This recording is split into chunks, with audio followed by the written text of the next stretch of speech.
The jolt is violent, a physical wrench from nothingness.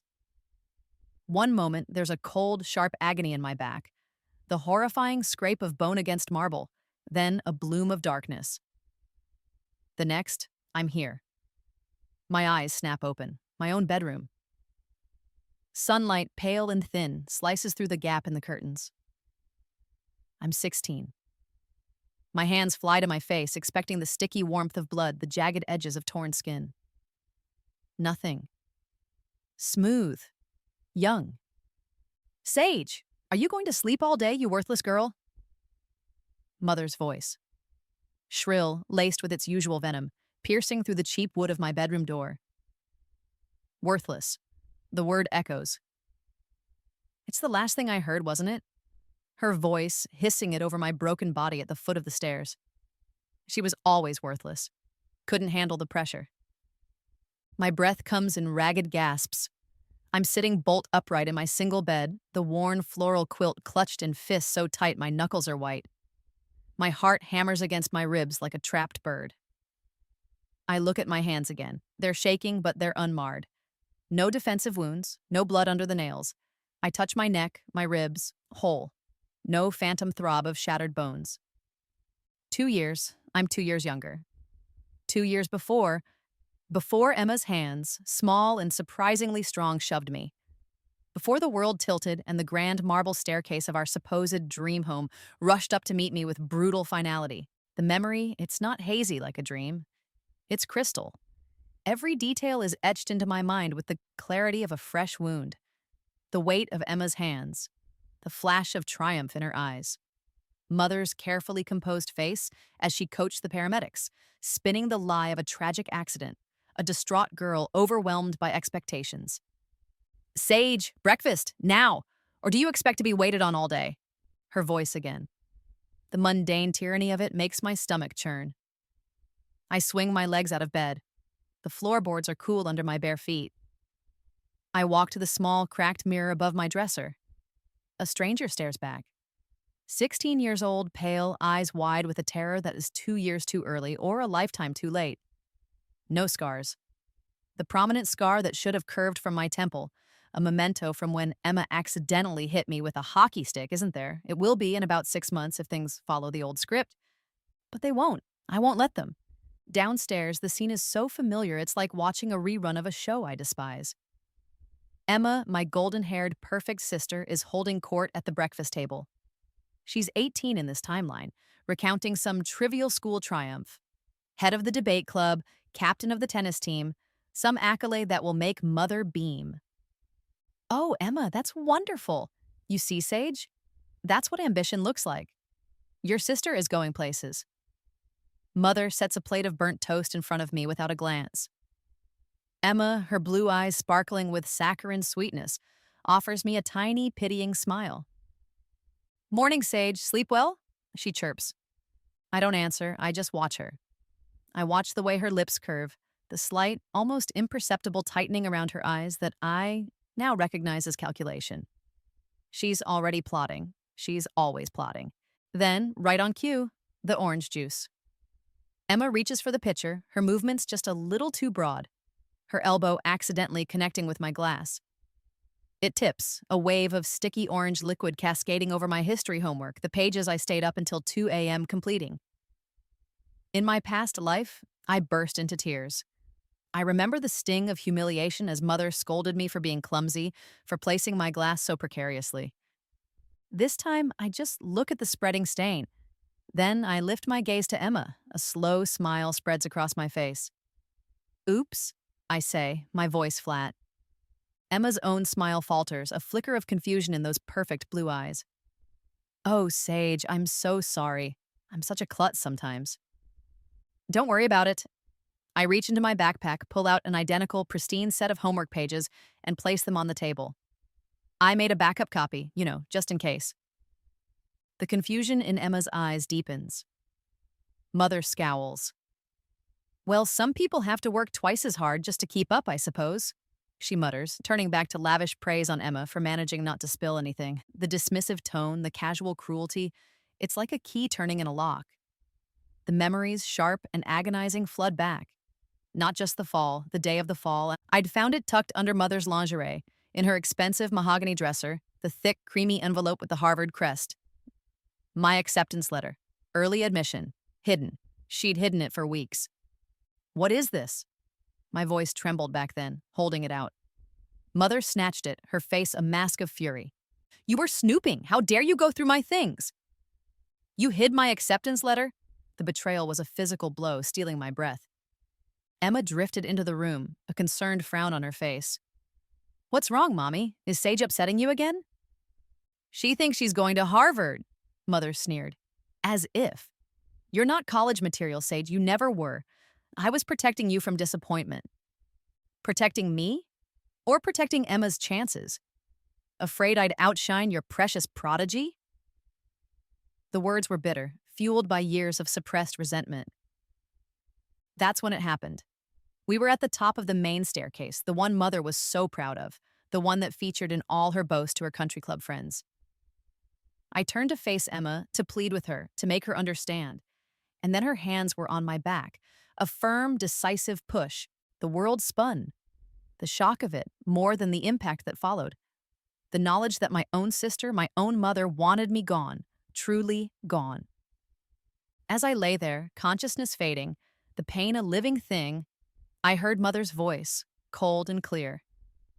Call 911, Emma. Tell them she jumped. She couldn't handle the pressure anymore. Poor fragile Sage. The memory recedes, leaving me cold and shaking in the present, the taste of burnt toast and bile in my mouth.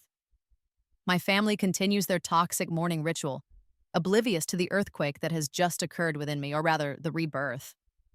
I push the toast away, my appetite gone. Excuse me, I say, my voice surprisingly steady. Back in my room, the one they always called my cave, I don't cry. The tears are for the girl who died. I am someone else now. Someone with 2 years of knowledge, 2 years of their playbook memorized. I open my ancient, slow laptop. The dial-up screech it will make when connecting to the internet is a sound I'd almost forgotten. My fingers, though, they move with a new purpose, a purpose forged in the fire of betrayal and the chilling clarity of a second chance. Google. The search bar blinks. I type in names, company names I recall from whispered conversations, from financial news snippets that meant nothing to the 16-year-old me, but mean everything to the woman I've become. Biotech startups, obscure software companies, a small, innovative energy firm. My reflection stares back from the dark screen. The eyes are different. The desperate hope that once lived there, the yearning for a crumb of affection, is gone. In its place, a quiet, burning determination. A resolve as hard and unyielding as the marble that broke my bones. They wrote a script for my life, a tragedy where I was the disposable victim. This time, I'm rewriting it, and I know exactly how the story ends. The next few weeks, I live a lie. Or rather, I perform one. I become the Sage they expect, the one they've cultivated, the compliant, struggling daughter. It's almost amusing. Emma, can you help me with this calculus problem?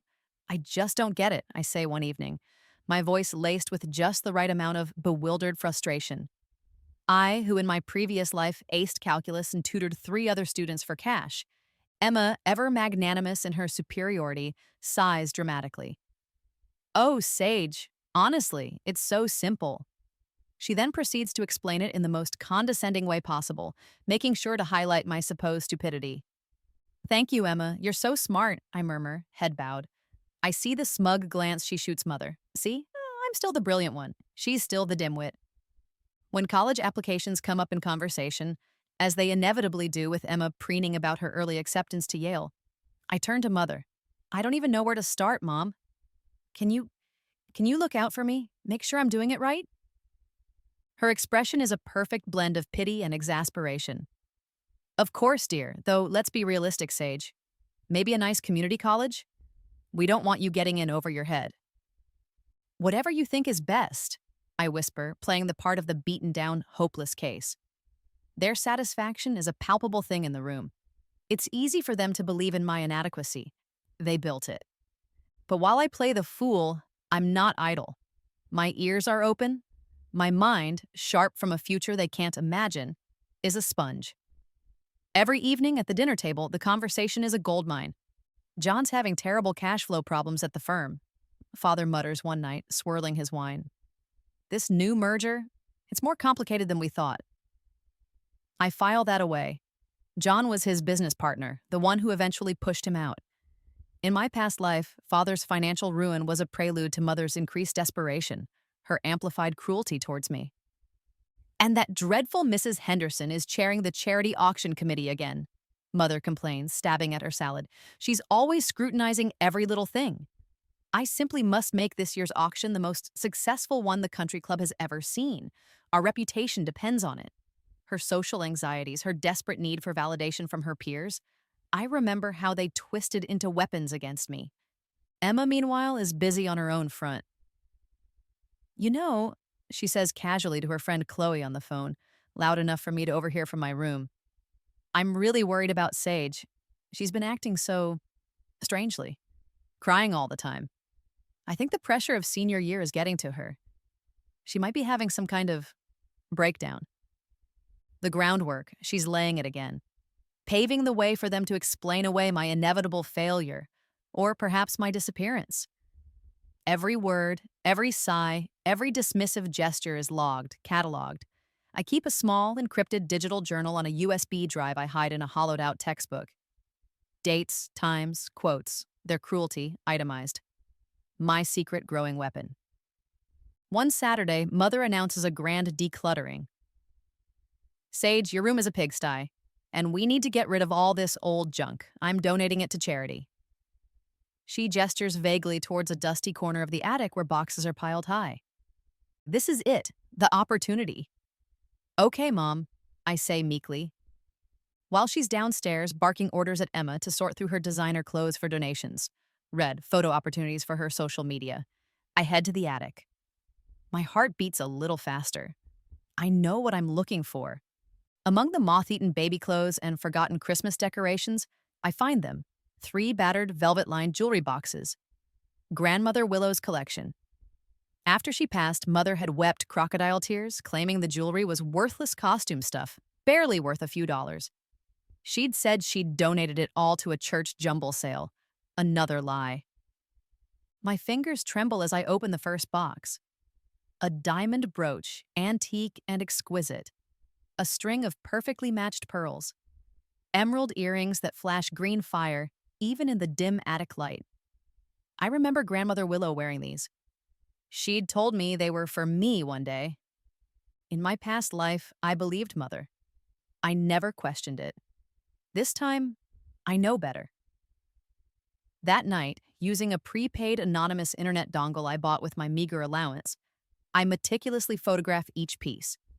I send the images to 3 different online antique jewelry appraisers using a burner email address. The replies trickle in over the next few days. Significant Victorian-era piece. Market value estimated between $15,000 and $20,000. Art Deco emeralds, highly sought after, likely $25,000. Pearls of this quality and condition, at least $10,000. Over $50,000. Stolen from me, hidden away while Mother complained about how much I cost her. The cold rage that fills me is almost a comfort. It sharpens my focus. This isn't just about revenge anymore. It's about reclamation. My babysitting money. It's not much, a few $100s saved up. But I remember the news. A small, almost unknown pharmaceutical company, Innovire Pharma, was on the cusp of a breakthrough. Their stock was pennies. In 6 months, it would be worth a fortune. In my past life, I read about it in a discarded newspaper, a missed opportunity article, long after my death. I can't open a brokerage account at 16 without parental consent, and that's out of the question. But I can use those prepaid debit cards, the ones anyone can buy at a drugstore. I can create multiple small online trading accounts, using slight variations of my name, different burner email addresses. It's risky, convoluted, but necessary. I spend hours in the library, ostensibly studying, but really using their computers to set everything up. Transferring my babysitting money bit by bit. Buying small parcels of Innovire stock. building the foundation, brick by invisible brick. The sage they see is still the family disappointment, head down, barely scraping by. The sage in the library, her face illuminated by the glow of the monitor, is someone else entirely. A silent predator. Then comes the test run. It's almost comical how predictable they are. I'm working on an English essay on my laptop, the same ancient machine from before. Emma breezes in, all fake smiles and forced concern. "What you doing, Sage? Still struggling with that Shakespeare essay?" "Just trying to finish it," I say, not looking up. "Here, let me see if I can help." She leans over and then, oops, her hand slips. The laptop skitters off the edge of my small desk, landing with a sickening crack on the floor. The screen goes black. In my past life, this was a catastrophe. Tears, accusations, mother siding with Emma, me losing weeks of work. This time, I look at the broken laptop, then I look at Emma. Her face is a mask of feigned horror. "Oh, Sage, I am so sorry. It just slipped. Are you okay? Is your essay?" I offer her a calm, almost gentle smile. "Don't worry, Emma, it's fine." I reach into my desk drawer and pull out a brand new, sleek, ultra-thin laptop. One I bought 2 weeks ago with the very first tiny profits from a different short-term stock tip I remembered. I've been meaning to upgrade anyway, and luckily, I tapped the side of my head. I backed everything up to the cloud just last night. Always pays to be prepared for accidents. The feigned horror on Emma's face morphs into something else. A flicker of genuine surprise. Uncertainty. It's a beautiful thing to see. "Oh," she says, her voice small. "Good, that's good." She backs out of the room, the triumphant smirk she usually sports after one of her acts of sabotage conspicuously absent. I watch her go, the old patterns are beginning to crack.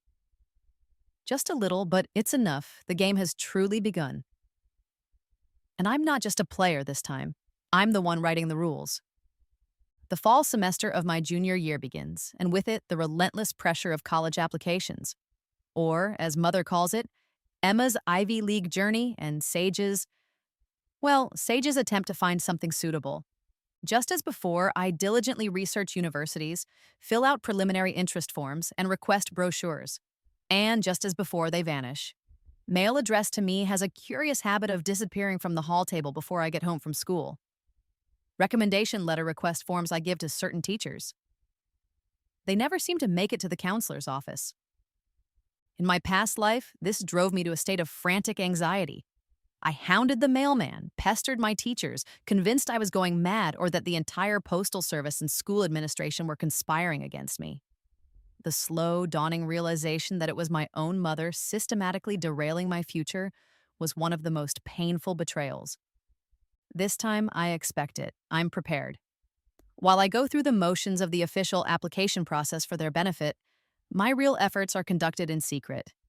I've cultivated quiet relationships with a few key teachers, the ones who always looked past Emma's shine and saw my potential. Mrs. Davison, my English teacher, and Mr. Henderson, my physics teacher. I communicate with them through encrypted email accounts using the library computers. My transcripts, my essays, my real recommendation requests, they are handled digitally, securely, far from Mother's prying eyes and intercepting hands. When enough time has passed and no university correspondence has miraculously appeared for me, I stage my first major performance. It's a Sunday evening. Father is grumbling about the stock market in front of the TV, and Mother and Emma are dissecting the outfits at some recent social event. I let the tears well, real ones this time, or close enough. It's not hard to summon the memory of that old, desperate helplessness. I don't understand, I begin, my voice trembling. I let a sob escape. All those colleges. I sent in the forms. Why haven't I heard back from any of them? Not even a brochure. Mother looks up, her expression one of carefully cultivated sympathy. "Oh, Sage, darling. Perhaps they just aren't interested. It's a very competitive world out there." "But not even one?" I wail, burying my face in my hands. "I tried so hard on those information requests. Maybe I did something wrong. Can you help me, Mom? Please? I don't know what to do." Emma puts an arm around my shoulder, her touch feeling like ice. There, Sage, don't worry. Mom will help you find a nice little college somewhere. Maybe one with fewer essays. She catches Mother's eye over my bowed head, and I see it, the quick, satisfied smirk they exchange. They think they have me, broken, defeated, begging for their scraps. As I sob, Emma's phone is subtly angled towards me. The faint red light of the recording indicator blinks almost invisibly. She's filming my breakdown. For later, for her friends. For social media, undoubtedly, to further cement the narrative of poor, unstable Sage. I let her. It's all part of the plan. Later that night, when the house is quiet, I'm not crying. I'm working. The tech knowledge I've absorbed, partly from my aborted first life's attempt at a computer science elective, partly from obsessive online research in this new one, is proving invaluable. I've been secretly recording conversations for weeks, using a tiny voice-activated recorder hidden in my room. Mother's dismissive comments about my intellect, Emma's casual cruelty, Father's indifferent sighs, I have it all. I have screenshots of the shredded remnants of a college brochure I accidentally found in Mother's waste paper basket. I purchase a domain name, https://www.google.com/search?q=thegoldenchildchronicles.com. Anonymous hosting, paid for with cryptocurrency. I design a simple, clean blog, and I begin to post. Entry #1, the case of the missing mail. Ever wonder what it's like when your dreams are systematically intercepted at the mailbox? Let me tell you a story about a girl, let's call her Sarah, and her loving mother who has a peculiar hobby, curating her children's futures by eliminating competition. I don't use our real names. I don't post full, unedited recordings, just snippets, transcripts, carefully chosen details, specific enough to be recognizable to anyone within our small, gossipy social circle, but vague enough to maintain plausible deniability if they ever confronted me directly, which they won't, because they won't suspect me. Not their worthless Sage. The blog is my silent arrow loosed into the digital ether. Meanwhile, my other arrows are hitting their targets. Innovire Pharma, the company I invested my babysitting money in, their breakthrough drug trial results are announced. The stock doesn't just skyrocket, it goes supernova. My initial few $100s multiply, first into thousands, then tens of thousands. The small, anonymous trading accounts are suddenly bulging. I work quickly, late at night when the house is asleep, selling off portions of the Innovire stock, diversifying, moving the profits into more stable long-term investments I remember from my past life's financial news. And crucially, converting a significant portion into various cryptocurrencies, tumbling them through mixers, and then moving them to multiple, heavily encrypted offshore digital wallets. Untraceable, untouchable. A financial fortress built by a ghost. Mother is in a frenzy of preparation for the annual Country Club charity auction. It's her biggest social event of the year, her chance to shine, to prove her worth to the Henderson woman and the other queen bees. She's been micromanaging every detail for months, her stress levels making her even more irritable and prone to snapping at me. Emma is, of course, her perfect assistant, fluttering around, offering suggestions, basking in the reflected glory. The night of the auction arrives. Mother is resplendent in a new, hideously expensive gown. Emma is her mini-me. Father looks uncomfortable in his tuxedo. I'm dressed in a hand-me-down from Emma that's slightly too tight, the one they insisted I wear. "Don't embarrass us, Sage," Mother hissed as we left the house. I have no intention of embarrassing them, not directly. The ballroom is glittering. Chandeliers, champagne, the murmur of polite, wealthy conversation. I fade into the background, a wallflower just as they expect. But I watch, and I listen. At first, it's subtle, a lowered voice here, a curious glance there. Mrs. Albright, one of Mother's main rivals, corners Mrs. Henderson by the silent auction tables. I'm close enough, pretending to examine a hideous ceramic sculpture to hear snippets. This dreadful blog, The Golden Child Chronicles. Have you seen it? So specific. Sounds terribly like... Mrs. Henderson's eyebrows arch. Oh, really? How disturbing. Some families, Later, I see Mr. Peterson, father's golfing buddy, talking to another man. Read a piece about educational sabotage. Makes you wonder, doesn't it? Some people are just monsters to their own children. By the time the live auction begins, a distinct chill has settled over certain parts of the room. Mother, on the dais, trying to whip up enthusiasm for a weekend getaway to Napa, seems oblivious at first. Then she starts to notice. The bids are sluggish. The smiles from the front tables are strained. People are whispering behind their auction paddles. Afterwards, as the event is winding down, it happens. Mrs. Montgomery, whose daughter is in Emma's class, approaches Mother. Her face is a mask of cool disapproval. "Eleanor," she says, her voice carrying, "I'm afraid we'll have to postpone our little dinner party next week. Something unexpected has come up." Before Mother can fully process this, Mr. Davies, a prominent local businessman whose wife heads another charity Mother is desperate to impress, walks over. "Eleanor, about that fundraiser committee, I think perhaps it's best if we find someone else this year. We need to avoid any unnecessary controversy." Mother's face, under the harsh ballroom lights, goes pale. Truly pale. "Controversy? What? What are you talking about?" "Oh, you haven't heard?" Mrs. Montgomery arches a perfectly sculpted eyebrow. "There are some rather unpleasant stories circulating online about a certain type of family. It's all quite shocking." Bewildered, panicked, Mother looks around the room, but her usual allies are suddenly very busy, avoiding her gaze.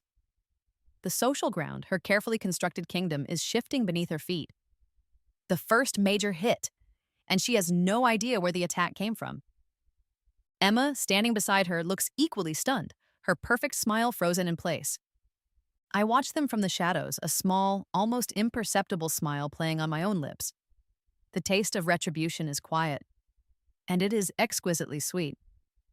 The fallout from the country club charity auction is immediate and, for Mother, catastrophic. The whispers follow her everywhere, invitations dry up.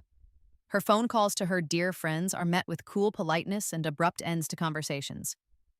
She's bewildered, oscillating between furious tirades about jealous enemies and tearful laments of being misunderstood. She never once considers the source could be within her own home. How could she? I'm just Sage. Worthless, invisible Sage. But Emma is sharper, or perhaps more accurately, more paranoid. She starts watching me with a new intensity, her blue eyes narrowed, searching for something. She can't reconcile the weeping, hysterical girl from the breakdown she filmed with the quiet, almost serene Sage who now meets her gaze without flinching. Her retaliation is predictable, escalating the psychological warfare she's always waged. At school, the rumors about my mental instability intensify. She whispers to her coterie of friends, loud enough for me to hear, "Poor Sage, she's really not coping. I heard she's been seeing things, talking to herself." She tries to get me suspended. Mrs. Albright's daughter, Chloe, suddenly remembers seeing me cheat on a history test, a test I'd actually scored one of the highest grades on. Emma marches into the principal's office, dripping with false concern, to report her distressing discovery. Unfortunately for Emma, I anticipated this. In my new life, I've made it a point to befriend the quiet, overlooked people, the ones who see everything. Old Mrs. Gable, the librarian who's been at the school for 40 years, Mr. Singh, the janitor who knows every secret the walls hold, and most importantly, I've established a genuine rapport with teachers like Mrs. Davison. When Principal Thompson calls me in, Mrs. Davison is already there, unbidden.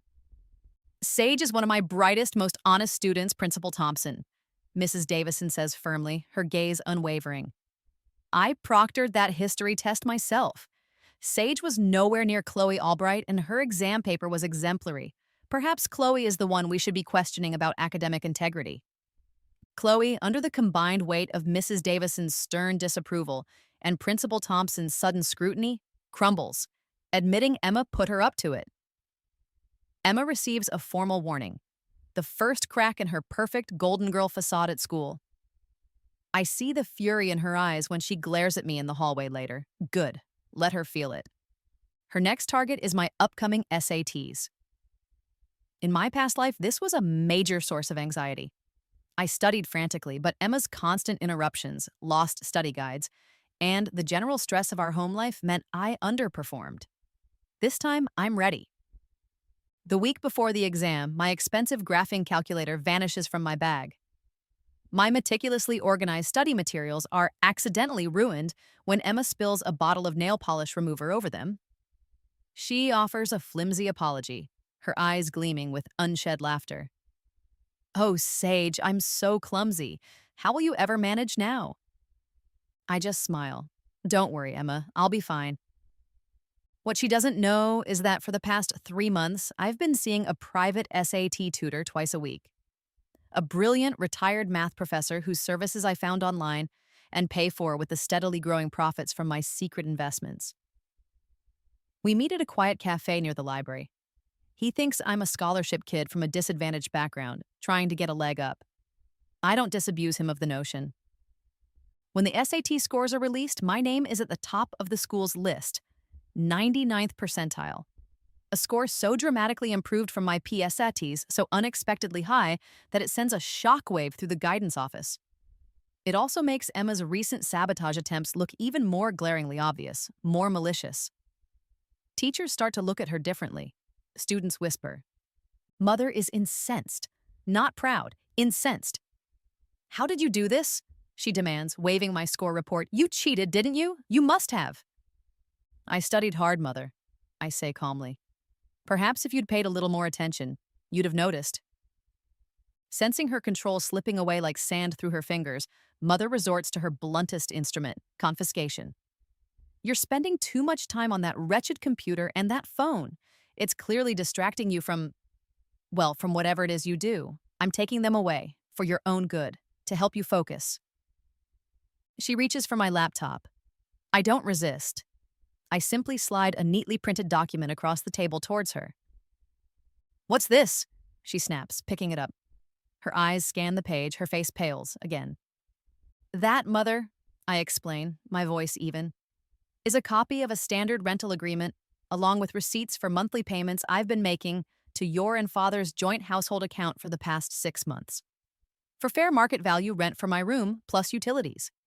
I also have a copy of the state's tenant rights legislation. As a legal rent-paying tenant over the age of 16, you can't confiscate my personal property or restrict my access to communication without due process, which usually involves eviction notices and court orders. Besides, the money for the rent, transferred anonymously from one of my crypto accounts, appearing as a generic direct deposit. I've been meticulous. Mother stares at the paper, then at me, her mouth opening and closing like a fish. The concept of me having rights, of me being anything other than a possession she can control, is clearly alien to her. But you're our daughter, she finally sputters. And I'm also your tenant, I say, with a small, polite smile. I'd appreciate it if you'd respect my legal rights. I gently retrieve my laptop, the family chaos I remember so vividly from my past life. The constant tension, the shouting matches, the blame always landing squarely on my shoulders. It's starting to brew again. But this time, I'm not the cause of it, nor am I the victim. I'm merely an observer, watching the seeds I've planted begin to sprout. And it's time for Emma's grand social downfall, my second revenge loop. Emma is running for student council president. It's a position she held in my past life, one she used to further solidify her popularity and wield petty power. She's campaigning hard, all bright smiles and promises of making our school even better. Her posters are everywhere. I remember something else from my past life. Emma panicking over a final ethics paper for a class taught by the notoriously strict Mr. Harrison. She'd been out partying, left it to the last minute. I'd seen her, late at night, copying passages verbatim from an obscure academic journal she'd found online. She got an A. I'd said nothing back then. This time, I find the journal article again. I find Emma's submitted paper from that old ethics class, still available on the school's archived server if you know where to look. I prepare a simple, anonymous email, side-by-side comparisons, clear, irrefutable evidence of plagiarism. I send it to Mr. Harrison and Principal Thompson from a secure, untraceable email address. 2 days before the student council election, Emma is called into the principal's office. She emerges an hour later, her face ashen, her eyes red-rimmed. An announcement is made the next morning. Emma Hayes has withdrawn her candidacy for Student Council president due to unforeseen personal circumstances. Furthermore, she's been placed on academic probation for a serious breach of the school's honor code. Her perfect reputation, so carefully constructed, shatters. The whispers are relentless. Her friends, those loyal butterflies, begin to flutter away, not wanting to be associated with a cheater. Father is furious about the disgrace she's brought on the family name. Mother is beside herself, not because Emma cheated, but because she got caught. The arguments in our house become nightly occurrences, shrill accusations, bitter recriminations. And through it all, I sit quietly, doing my homework, the picture of innocent, bewildered sage. While their world unravels, mine solidifies. My secret investment portfolio, guided by the unerring knowledge of my past life's news cycles, ticks over the six-figure mark. $100,000, then $120,000, then $150,000. It's an abstract number on a screen, but it represents something very real: freedom, escape. I start to quietly purchase things I'll need. A new set of luggage delivered to a rented P.O. box. High-quality winter clothing suitable for a New England climate. Textbooks for courses I know I'll be taking. All paid for with anonymous gift cards bought with cryptocurrency. Every purchase is a small act of defiance, a step towards the future I'm building, a future they have no part in. I still look like the family disappointment, the quiet, struggling girl in the background of their perfect family portrait. They have no idea that the ground beneath their feet is about to give way, and that I'm the one who's been patiently, methodically digging it out from under them. The unraveling is well underway, and the best, or rather the worst for them, is yet to come. November, the air grows crisp and the days shorten. University early admission deadlines have passed. I've applied to Harvard, of course, just as I did in my past life. My application this time, however, is pristine.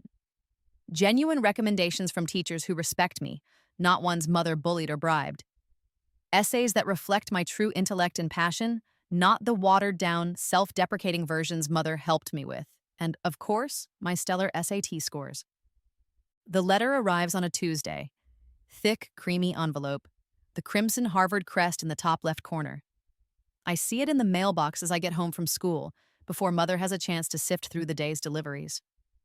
My heart gives a small, sharp thump. Not of anxiety this time, but of anticipation. I slip it into my backpack, unnoticed. In my past life, mother found this letter first. She hid it. Its discovery was the catalyst for our final, fatal confrontation. This time, I control its appearance. But I don't open it immediately. I wait. I let them continue their machinations, oblivious. Mother has been increasingly frantic about my college prospects, or rather, the lack thereof according to her narrative. She's been pushing brochures for obscure, underfunded community colleges at me, sighing about the financial strain another university tuition would place on the family, especially with Emma's unfortunate academic setback. No mention of her cheating, of course. The perfect moment arrives on a Thursday evening. Father is particularly morose about his business. Emma is sullen, still smarting from her public disgrace. Mother, in an attempt to reassert her dwindling authority, launches into a familiar tirade during dinner. "Sage, your father and I have been discussing your future," she begins, her tone grave. "Given your limitations and the current financial pressures." She pauses for dramatic effect. "We've decided that perhaps it's best if your college fund is repurposed. Emma, despite her recent difficulties, still has a very promising future at Yale. It's a significant expense, and we need to prioritize." Emma perks up, a smug little smile playing on her lips. Father grunts in what might be agreement, or just indigestion. This is it, the cruelty, the blatant prioritization of the golden child, the casual dismissal of my dreams. It's almost a perfect echo of countless conversations from my past. I don't argue, I don't cry, I simply place my fork down very gently. Then, I reach for my laptop, which I'd purposefully left on the sideboard. I open it, type in a password, and turn the screen towards them. "Actually, Mother," I say, my voice quiet but clear in the suddenly silent dining room, "I don't think I'll be needing that college fund." On the screen, displayed in stark black and white, is the dashboard of my primary investment portfolio. The current balance, $217,342.58. The silence that follows is profound, utter. Father stops mid-chew, his jaw slack. Emma's smug smile freezes, then melts away into disbelief. Mother stares at the screen, her eyes wide, her perfectly applied lipstick making her mouth a shocked O. What, what is this? Father finally chokes out. Is this some kind of game? No, Father, I say. It's not a game. It's my investment portfolio. I've been managing it for a while now. Mother finds her voice shrill and disbelieving. You? But you don't know anything about money. You're sage. You can't even balance a checkbook. A lie. I've been balancing their chaotic household accounts since I was 14, though they never acknowledged it. The first crack in their reality. Their failure daughter, their worthless child, is, in this moment, significantly wealthier than they are, judging by father's constant complaints about debt and mother's maxed out credit cards. I let them absorb that for a moment. Then, I play my next card. I reach into my backpack and pull out a neatly bound folder. I slide it across the polished mahogany table towards them. And this, I continue, is a summary of my financial independence, along with some other pertinent documentation I've been compiling with the help of my lawyer. Lawyer. The word hangs in the air. Mother snatches the folder. Her hands tremble as she flips through the pages. Bank statements from accounts they didn't know existed. Receipts for my tuition for the private SAT tutor. The rental agreement for my room. Detailed logs of their financial and educational sabotage, cross-referenced with dates and supporting evidence. Screenshots from the Golden Child Chronicles. And, at the very back, a formal letter from a reputable family law attorney outlining my legal standing as a financially independent minor in cases of documented emotional and financial abuse. You've been paying for things yourself? Emma whispers, her voice barely audible. The tutor, the new laptop? Indeed, I say. It turns out being underestimated has its advantages. You tend to be overlooked, which provides a great deal of operational freedom. Mother's face is a mottled red. Who is spreading these vicious lies about us online? This Golden Child Chronicles. It's slander. We'll sue. I meet her gaze, my own perfectly calm. Actually, Mother, you can't sue for slander if the statements are true. And I would know, because I'm the author. The second crack, wider this time. The ground is definitely crumbling under their feet. Emma gasps. Father looks like he's going to be sick. You? Mother's voice is a strangled shriek. You did this to us? After everything we've done for you? Everything you've done to me, you mean? I counter, still quiet. Like hiding my mail, sabotaging my education? Systematically trying to destroy my confidence in my future? And then, for the grand finale. I reach into my backpack one last time and retrieve the unopened Harvard envelope.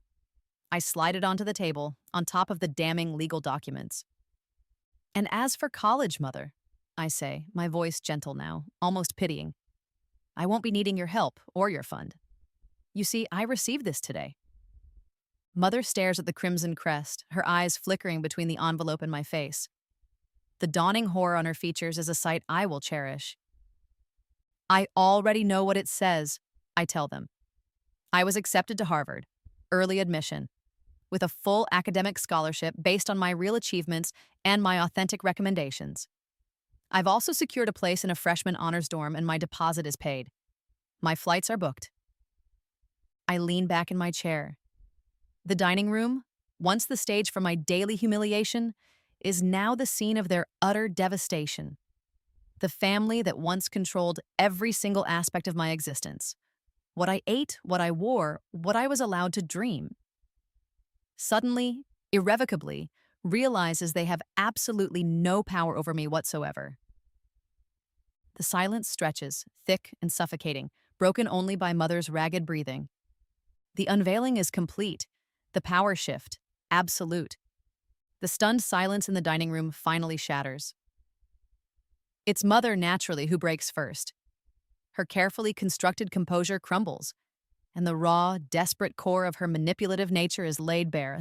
Sage, how could you? Tears, a tactic I've seen her deploy 1,000 times to get her way, stream down her face, ruining her expensive makeup. After all we've given you, a home, food, clothes, this is how you repay us? By trying to destroy your own family. This family was destroyed long before I wrote a single word on that blog, Mother, I say, my voice devoid of the emotion she's trying to provoke. You and Emma just preferred me to be the silent, designated casualty. Emma, quick to follow Mother's lead, chimes in, her voice thick with manufactured remorse.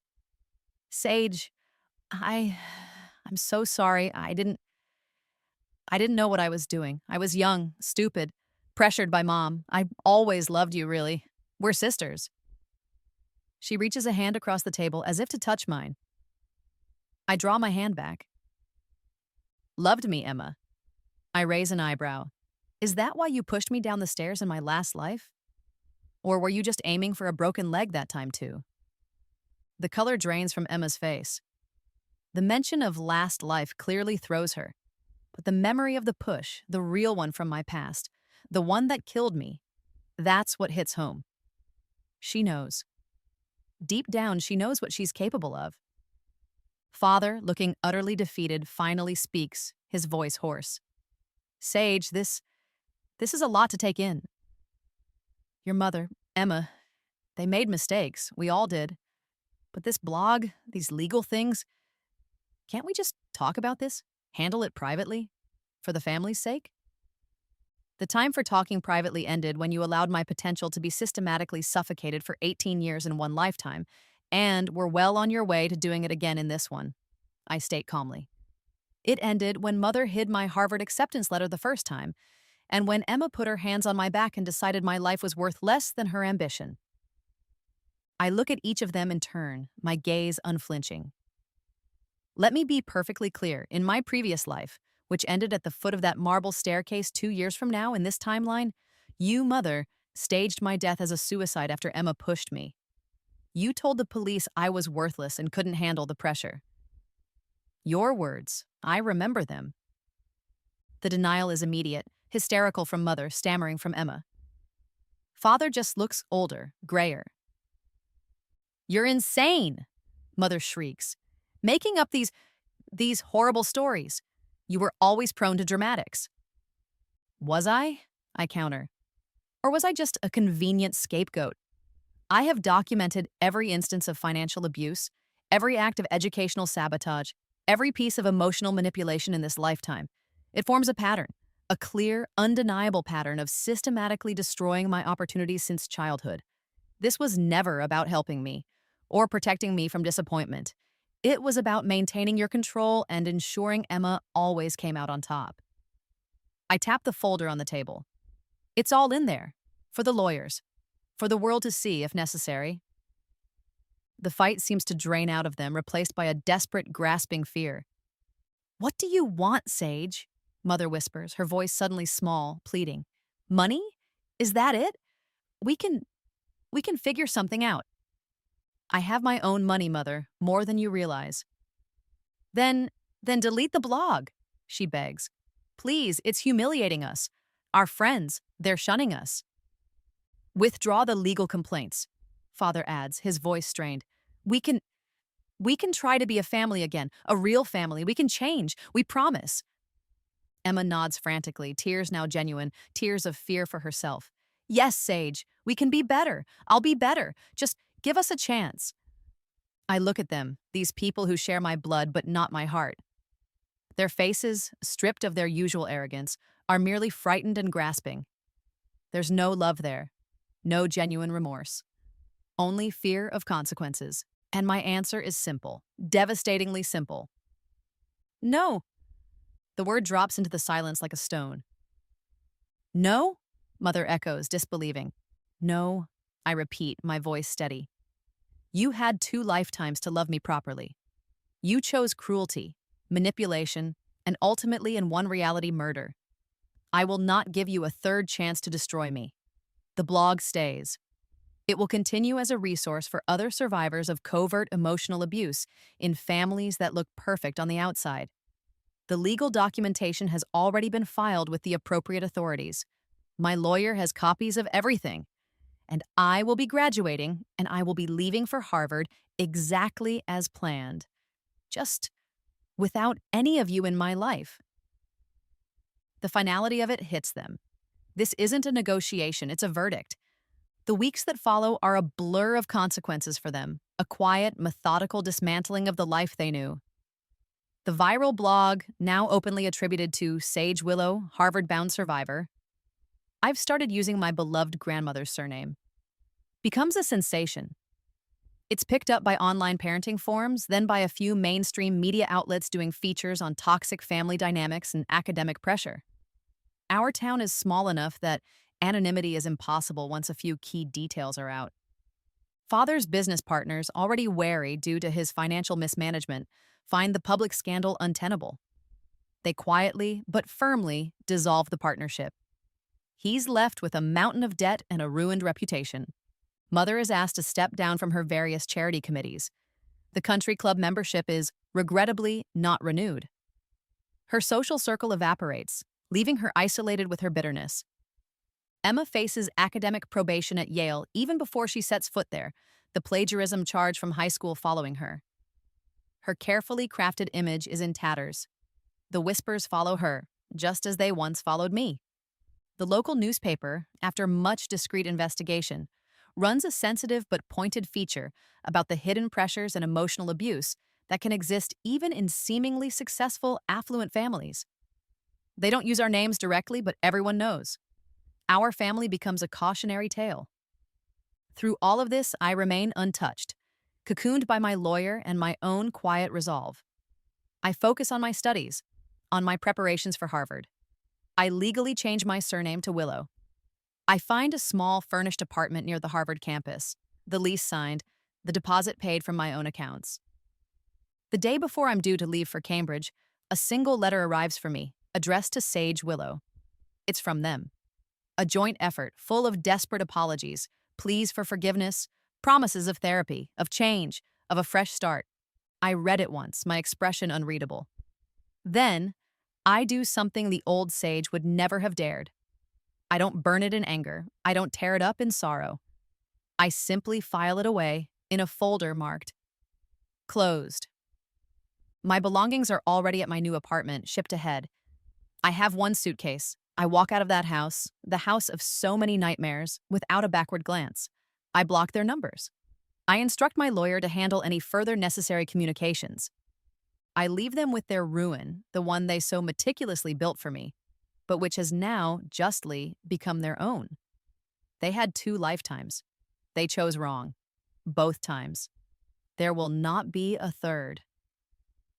2 years flash by, not in a blur of anxiety and fear, but in a whirlwind of intellectual discovery, genuine friendship, and the quiet, steady hum of self-made peace. Harvard is everything I dreamed it could be, and more, because this time I am truly free to embrace it. Graduation day. The sun is brilliant, glinting off the crimson banners. I stand on the dais, the valedictory medal cool against my gown. My chosen family is in the audience, Mrs. Davison beaming, Mr. Henderson looking impossibly proud, my lawyer Sarah, who became more than just a legal advisor, now a mentor and friend, and a handful of close college friends who know parts of my story and love me for the woman I've become, not the girl I was forced to be. I don't scan the crowd for my birth family. The thought barely registers. Their validation, once the desperate craving of my existence, is now irrelevant. My success is entirely my own, forged not in their approval but in spite of their determined efforts to deny it. Life after Harvard unfolds with a sense of rightness, of pieces slotting perfectly into place. My investment portfolio, managed with the continued uncanny foresight of past life knowledge, has quietly blossomed, making me a millionaire before my 21st birthday. The Golden Child Chronicles, the blog that started as a whispered rebellion, is now a published book, a bestseller in the parenting and self-help categories, a lifeline for countless others navigating the treacherous waters of familial abuse. I've been accepted into a prestigious graduate program for journalism with full funding to pursue my passion for investigative storytelling. Every achievement feels pure, untainted, because I built it all from the ashes of who they tried to make me. One afternoon, while packing up my Cambridge apartment for the move to my graduate school city, a former classmate, someone I vaguely know from a freshman seminar, mentions offhandedly, "Hey, Willow, wasn't your family from Northwood? Saw something in the online alumni news." Hayes, right? Father's business completely collapsed, I think, and the mother moved to some tiny town upstate. The sister, Emma, was it? Heard she dropped out of Yale after a year. Sad stuff. I pause in my packing, a faint, detached curiosity stirring. Hayes. The name sounds distant now, like characters from a half-forgotten novel. Sad stuff, perhaps, but it's their sadness, not mine. They no longer have the power to touch my emotions, to hurt me, or even to interest me significantly. Their chapter in my life is well and truly closed. I find a photograph tucked into an old textbook. It's from my 16th birthday in this current life, just weeks after my birth. The girl in the photo, Sage Hayes, still has a flicker of desperate hope in her eyes, a residual yearning that her family might somehow learn to love her. I look at her, this ghost of myself, with a gentle compassion. She didn't know then what I know now. The woman packing her bags, Sage Willow, knows she never needed their love to be worthy. She needed her own, and she fought like hell to find it. The final scene. I'm on a plane, soaring above the clouds, heading towards a new city, a new chapter. I'm wearing a simple dress, the color of a summer sky, a vibrant, hopeful blue. It's the same shade I was wearing the day they killed me in my past life, the day I lay broken on the cold marble. But the color no longer represents sorrow or victimhood. It's the color of my eyes when I look at my future. It's the color of strength, of resilience, of a dawn I fought for and won.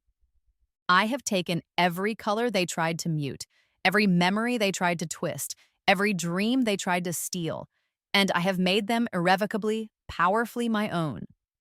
The plain banks and the city lights below sparkle like a carpet of scattered diamonds. I smile. I am finally, completely, gloriously free.